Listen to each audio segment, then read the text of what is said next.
Hey everybody, this is Peter Palmiotti, and this is Making Comics and Art, episode 193. So Alison will be with us tonight. She has company at the moment, and I was running late, and Mark had some technical issues, but we are here. We made it. Most people will watch this afterwards anyway, so hey Mark, how's it going? Good. How about you? Very good, very good. Been extremely busy. I don't know if you ever watched an episode, but usually I work while I chit chat. So you mentioned, can you share on what you're using? Let's see. If you can't, I might be able to. Yeah, I can pull up some stuff. Let's see. Okay. Like the IGG page. Oh yeah, sure. Yeah, show people what you got going on. It's live right now, and all that. And,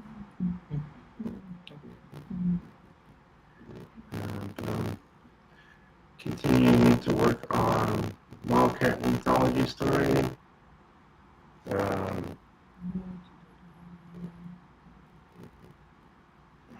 Alison was priming the pages earlier. Let's hang out with her for a little bit. So she's going to be doing briefings.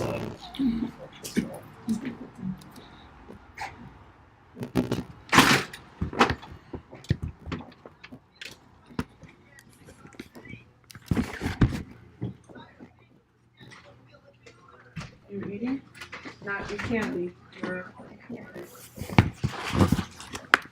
All right, let me pull this other screen.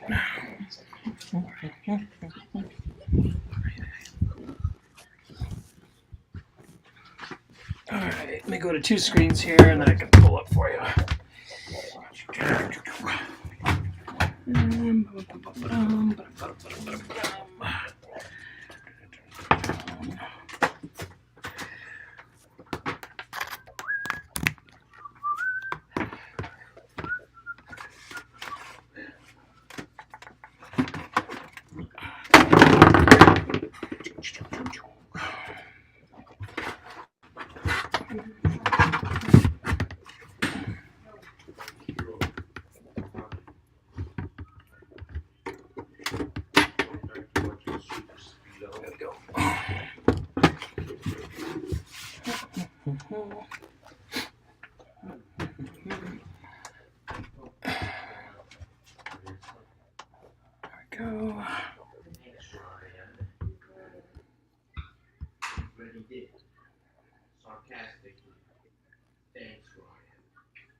There we go.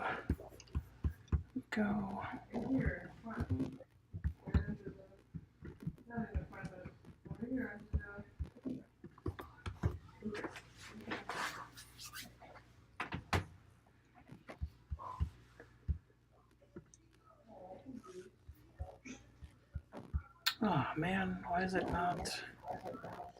Now it's telling me that I don't have access to share or permission to share the.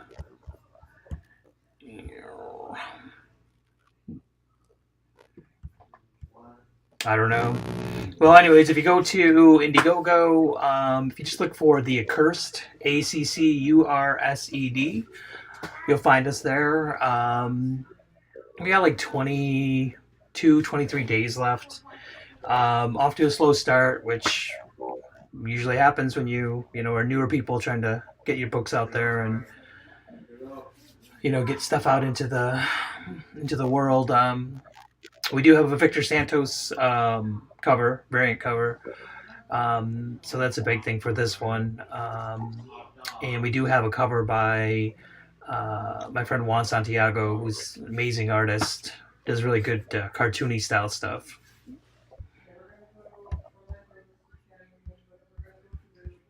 And the story itself is our take on a mix of maybe like Harry Potter and Buffy the Vampire Slayer. Basically follows this family that has been the balance between supernatural and humans for centuries. And we find that this hedge witch who can kind of travel between different multiverses, I guess I'll use the term since that's the hot thing right now, has found a way that to try to get ahead of the next person becoming the next person in line to hold that balance. And so essentially when the firstborn daughter of this family turns 18, she takes over the mantle of being the balancer. And this hedge witch comes in and kills the parents and curses this girl not to age prior to her turning 18. And so the story follows her as she's trying to find this hedge witch to reverse this curse and to be able to become that balance and keep continuing the family line going. And we look at a lot of stuff. We look at she has a brother who basically is like her guardian, has been taking care of her. We look at his perspective of things and how he sees, what this has done to the family, being in this role and doing this stuff. And we kind of see how he sees, being the older person and not having that control like the sister does. And we kind of see it from the other side too, the supernatural side, and we see their take on things and how they some of them are happy with the way things are. They're happy that there's a balance. They found their niche and the way things are, and they make their money and they make their livelihood. And some of them are just, waiting to be able to break out and kind of take control.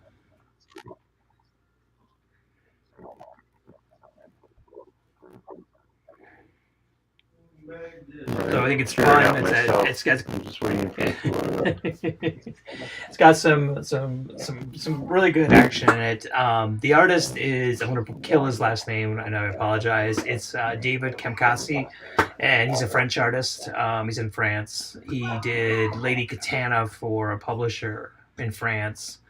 But I really love his style. It's kind of, he's got that kind of cartoony feel to it too. Book is black and white. Covers are color, but the book itself is black and white.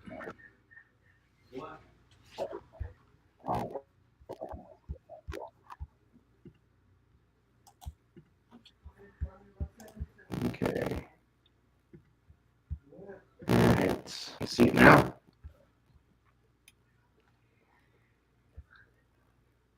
No, it looks like it's thinking. You got some. There you go. That's what I was trying to pull up. It's my internet isn't the strongest, so it's a little slow. So we've got a low goal to hit, and that's basically, the book is done. It's basically just to get it printed, and I've got a decent printer. We thought we were with a publisher, and then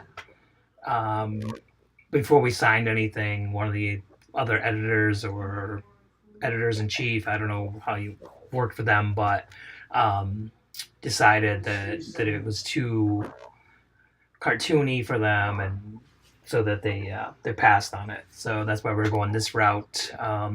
We'll get this one printed, get it out there, let people see it, and then hopefully come back. It's written as a 4-issue mini, so that's the plan. Right, but you're new to crowdfunding, but you're not new to making your own books. No, not at all. We've had two successful books on Kickstarter. We had Space Cooler was with Brian Rogers was the artist, and we hit our goal on that. We put it out. That one was, I think part of the success too with that one was that we had covers. We had a cover from Your Brother Jimmy. We had a cover from Victor Santos. We had a cover from Andy Kuhn. We had some Andy Kuhn original art in there, stuff like that. and that story is actually I'm writing the screenplay for it now for a director. So hopefully that one will get optioned out once they read through the screenplay. And then I did a book, Adrift, with Jacob Jurgen, and he's a artist in Mexico, and he's also an art professor. And that one was successful too. Issue 2 in that one is done. We've just got to get it lettered and ready to go, and then that'll be probably back up on Kickstarter again.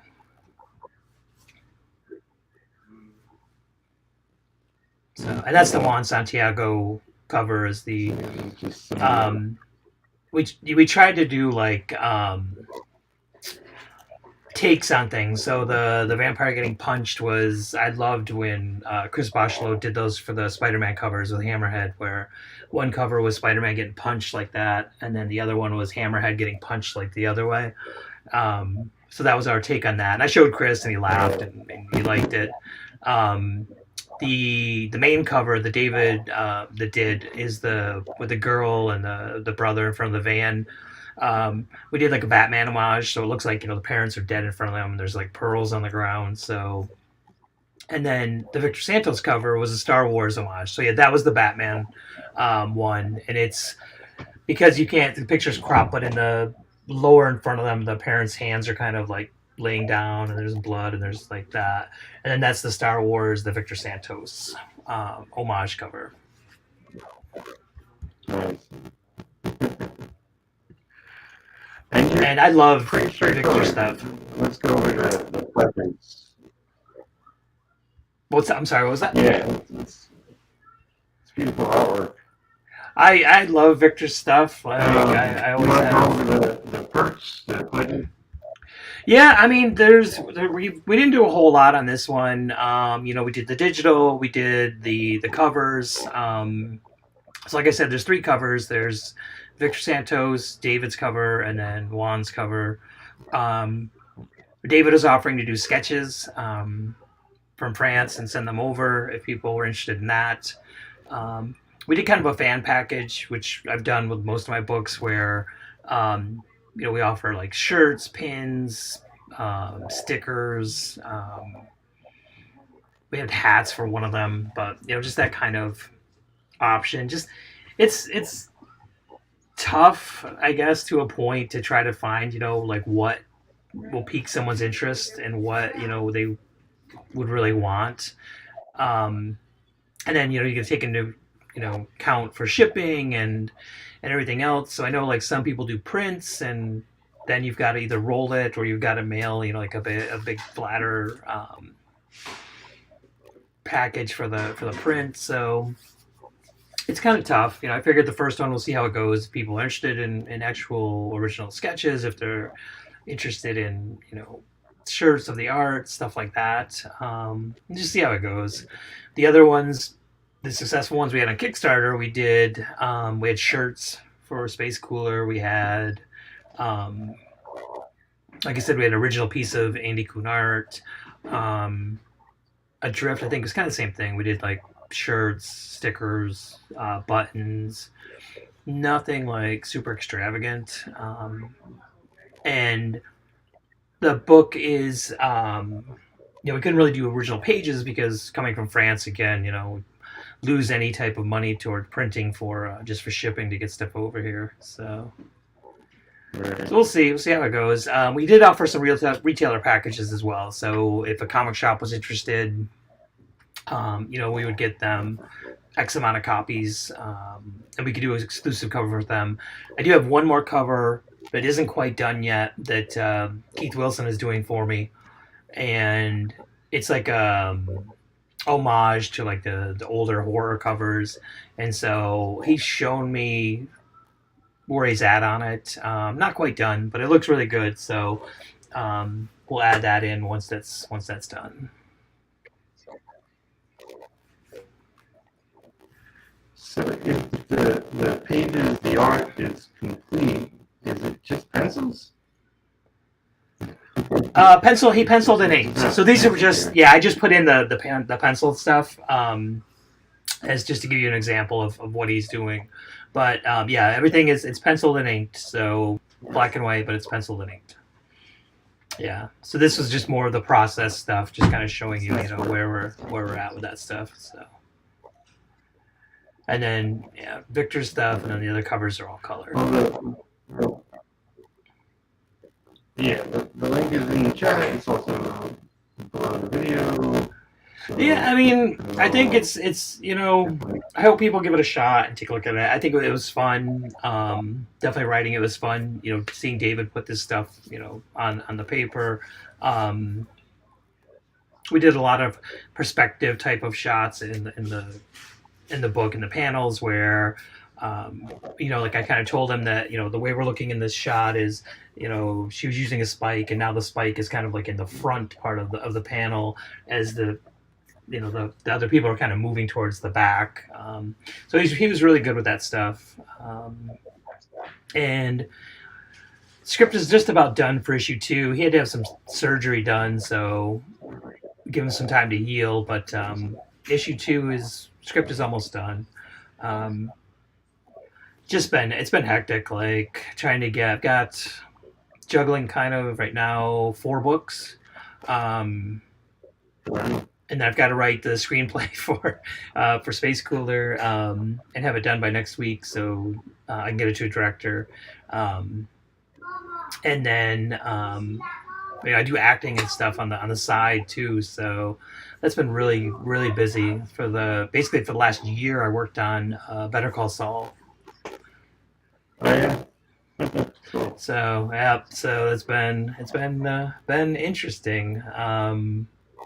And it's been interesting to see how comics are going, pre and post pandemic, and it's interesting to me, I guess, that I look at like you really have to weigh stuff now when you're doing a book. Like, do you want to pitch it to a publisher, or do you want to risk it and just try to self-publish? What are the benefits anymore of really going through to a publisher? I mean, I get it. Yes, they're going to put it out into the market, but I've seen some self-publishers that are getting their books through Diamond into shops and stuff like that now. So it's kind of one of those things you just got to weigh, and can you make enough off of Kickstarter? Can you? It's like I'm part of different circles of people, and a lot of the publishers, just creators doing it themselves and doing their own books and getting themes on them and whatnot, and self-publishing. So I see a lot more people crowdfunding as the way to go than actually hooking up with publishers. Yeah, well, hopefully, one day I can be up there, like, making those big bucks like your brother with the Kickstarters. Yeah, well, I mean, how many has he done? 17? I forget. 18? Yeah, he's done a bunch, but every time, man, he's good. But it's funny, like, I've talked to him about, stuff, and I've talked to Justin, because he's had some really good, successful Kickstarters lately. And it's that risk, like with those guys, they've got name, DC, Marvel, they've done all that stuff. Everybody's really familiar with them. And whereas, like, in my situation, it's more of, I've had a couple things published through publisher, so I'm not super well known. And it's really just trying to get people in to, take a chance on your book and, see what you think. And, I really like the artists that I've been working with. They've been super, great to work with, and listen really well, make suggestions, and putting everything they have into the book. So I can't complain about that. Like, those guys have been the best. That's what it's about, getting a good team. Yeah, and it's been. I mean, it's good here. Like, we're in Jacksonville now in Florida, and so there's a really big community here that's really good about it, and a couple of the shops have been really good about inviting me. They told me I could come out, set up, and sell some more stuff if we want to. Um, I've given them like some ash can stuff of the book to give them a sample, and people have gotten it and read through it. So hopefully we'll see some pickup, some traction on the Indiegogo this week. But if not, we'll still. A lot of people that do this really pound the pavement as far as like doing shows every day, and getting out there.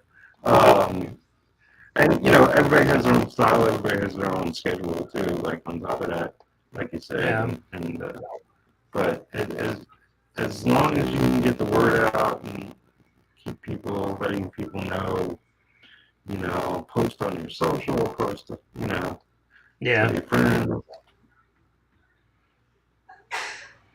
Yeah, it's the one thing that I'm not a fan of. Like when we do these, these Kickstarters or Indiegogo stuff, it's just sometimes I feel bad, man. Like every day, dropping this stuff on people.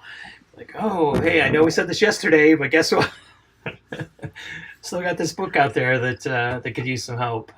But well, I mean, it's you can look at it that way, or you can look at it like, because of social websites today, especially, like algorithms suck. Yeah. And I barely see anything. Like I'm too busy to look around anyway. But you don't see the same things over and over. You barely see your closest 5 friends. Yeah. So I tell people, like, don't even worry about it. Like you're a business. Like your goal in business is to get the word out and to sell your product. And if they don't understand that you're trying to do that for a living, then they got a problem, not you. Yeah, and then the good thing is that I swear here in Florida there's a show or something every weekend. Like there's something going on in some part of the state, like literally every weekend. So it's not hard to get out and kind of talk about things and try to get some eyes on it. Right. Yeah. Give me a taste. So what are you working on now? Too much. Yeah. On screen, this is a anthology story. It's a 9-page story I'm making for what will be called the Wildcat Anthology. Just I think it will be a 60-page black and white book that will be crowdfunding soon, next month, I think. And Abel Parsons is the artist. I really like his work, and he gives me total say on what I want to do with it. But this is like one of I'm doing covers for somebody else, and I got a short story with them. Of course, I got my own book retro, which I got to get finished and then to printer. I got a sort of a manga kind of story I'm making. I got a graphic novel I'm making. It's like the list goes on.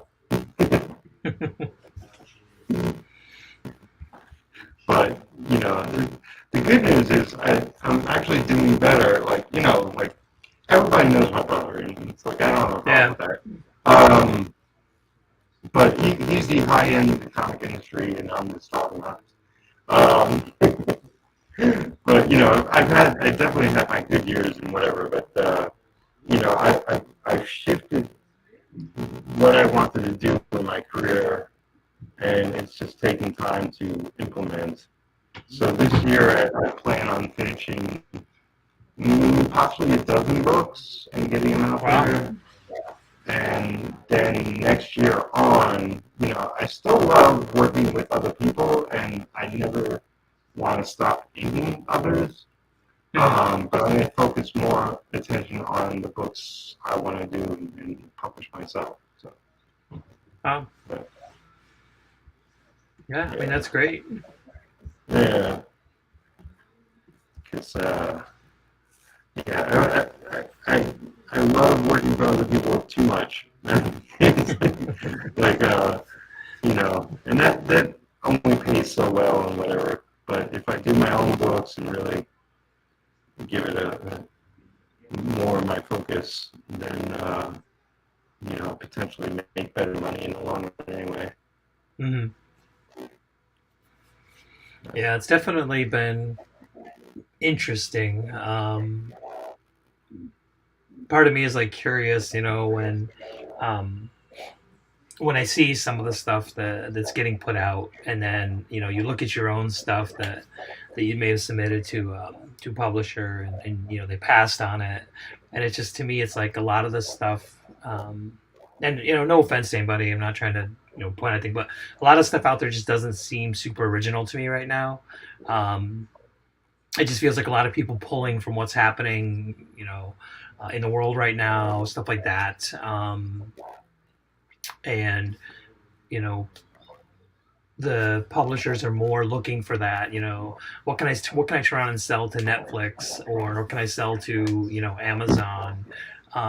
More than like an original concept, or like an original idea that's new and kind of more fresh and exciting than some of the stuff I'm seeing out there. Yeah, it's tough though, because there's literally thousands of books coming out every year, and a lot of it gets buried, and you don't even know. You don't even see most of it. But there is original stuff, and it's just harder to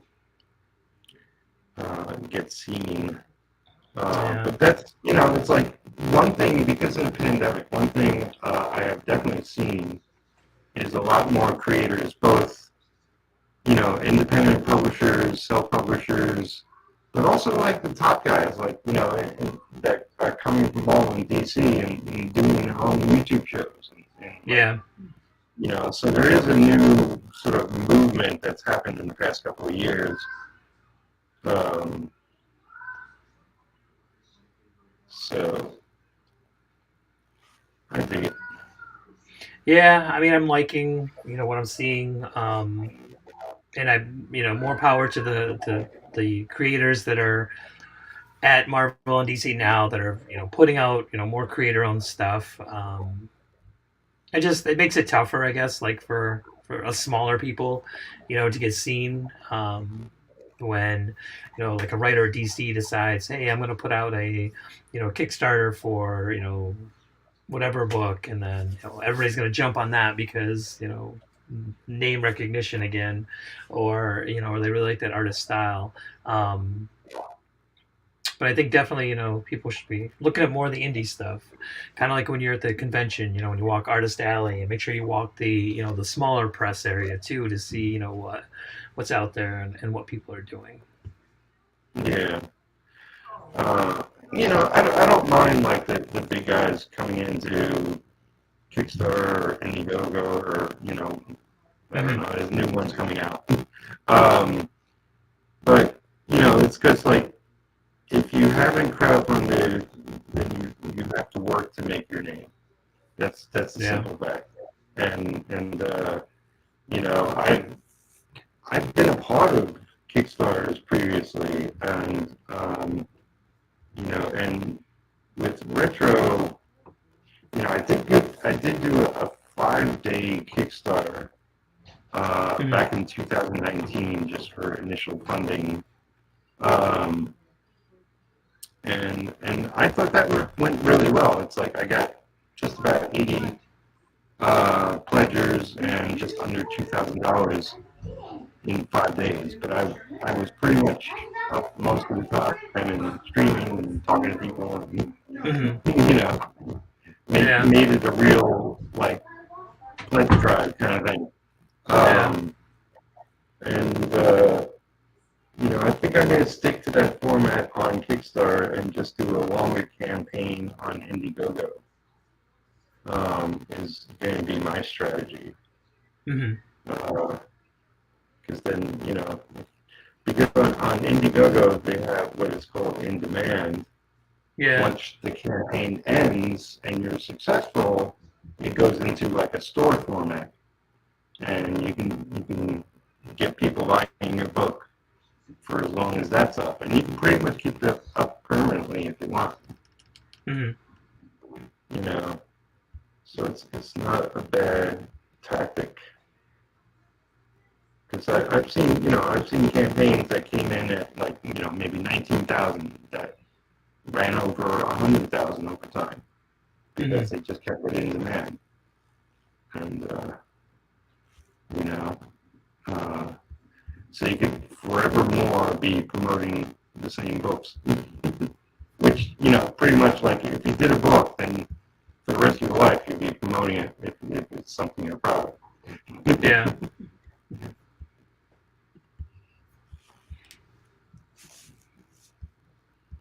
Oops. So what's your goal? Like, well, I think I lost Mark.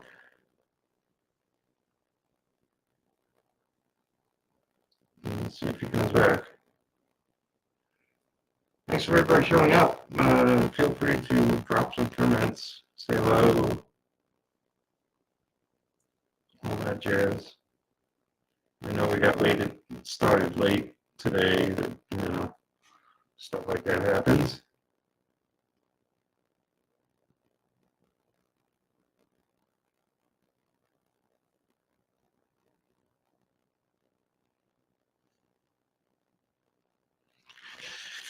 But at least we went and have our at least we promoted his book, and like I said, the link is in the chat. It's also below the video. If you want to go check out his book. I think he should have put finished pages and how they look, but the artwork looks very nice.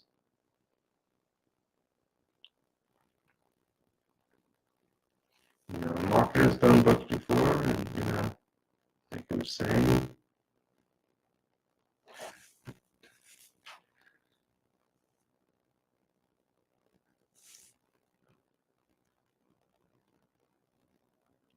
tomorrow, I'll mention now, and tomorrow I got Andrew Mangum. It'll be me and him talking one-on-one about comics and art and what things he's up to. Always really liked his work. He's done a lot of Evil Rain and other book covers, and,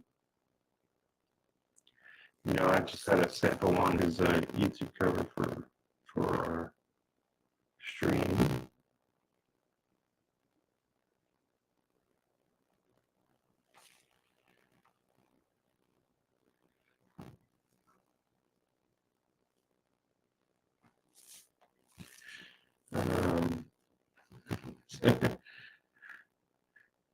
So it's raining in my neighborhood, in my town.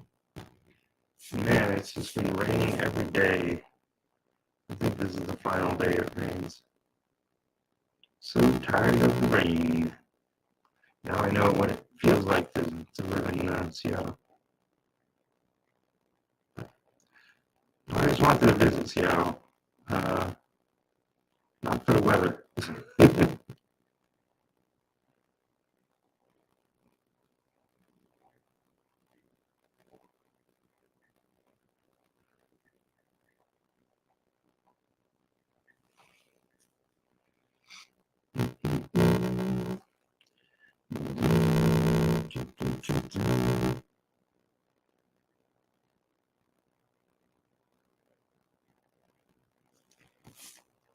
Alright, what's going on here? So, Wildcat Anthology, this is what, page 6. I gotta print out the last 3 pages. I set that up earlier today so I can, because I printed this out on, I think it's 9 by 12 or something like that paper. So just comic book size. And I had 11 by 17 paper, so I just cut down a couple of sheets so I could print it out on that. I'm doing red line because, frankly, the blue on my printer doesn't work. And it really doesn't matter. Like, our programming can knock out the red just as easily as you can knock out the blue. With the Wildcat Anthology, there's 6 teams, so I'm part of one of them. We have Lucifer Storm writing, Abel Parsons penciling, myself inking, and my partner in crime, who's also my co-host, when she can make it out. Alison is doing the lettering and gray tones. And she's working a little bit on getting that started today. We just, sometimes they hang out just privately. Virtual studio is what it is. So I'm guessing Mark isn't coming back. So unless anybody has any questions, maybe I'll go for a few minutes more. See what happens in the meantime.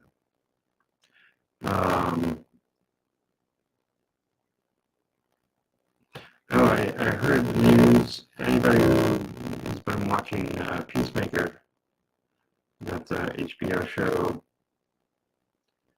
I didn't think I would like it. And that was based off of the trailers they had for it initially. But man, was I wrong, and so happy. James Gunn I think he wrote all of it, if I'm not mistaken, but he only directed most of it. Anyway, it was such a good, fun show. And it's been picked up for a second season, so definitely excited and happy about that. And we'll see where it goes next. Probably won't get it for another year at least. I could imagine he's going to be busy doing Guardians. Man, I hope. Speaking of Guardians, it ended with a little cliffhanger with Adam Warlock.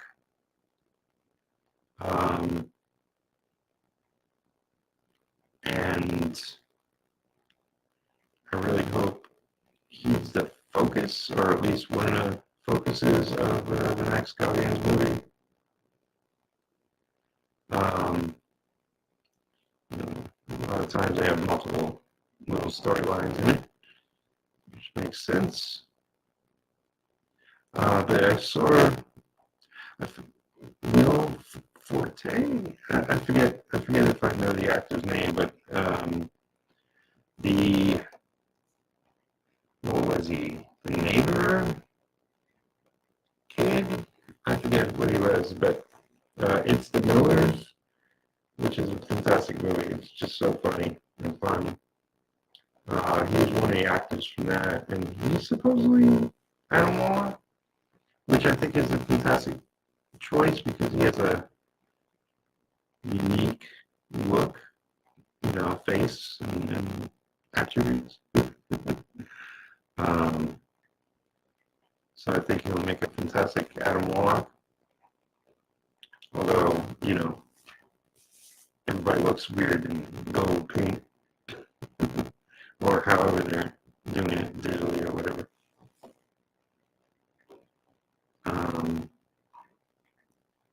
But yeah, I'm excited. Tomorrow night, it's going to be a late show, 10 o'clock. Because Andrew's out in Texas. as you know, I'm out in Kentucky. That's okay. I don't hold it against me. Originally from New York. I'm 5'10", and no. Currently single. My girlfriend didn't work out, so stuff happens. But yeah, focus on this year ahead and getting a lot done. Excited for what's coming up. And I want to put together a couple of little ads, books I worked on, books that will be coming out, projects that I've done work on, all that jazz. Sounds like it's really coming down outside with the rain. What else is new? Alright, well, you've at least gone 40 minutes. I gather that's enough. We're not getting much interaction. People watching, so I'm going to call it a night. Put up some more coffee and work into the night. So I hope you all have a great one. Check out Mark's book, The Accursed. It's currently live on Indiegogo. Go for many more days, 23, I think it was. Yeah, and if you like what you see, share it with your friends. Support a fellow indie creator. And I'll talk to you again all very soon. Take care, everybody.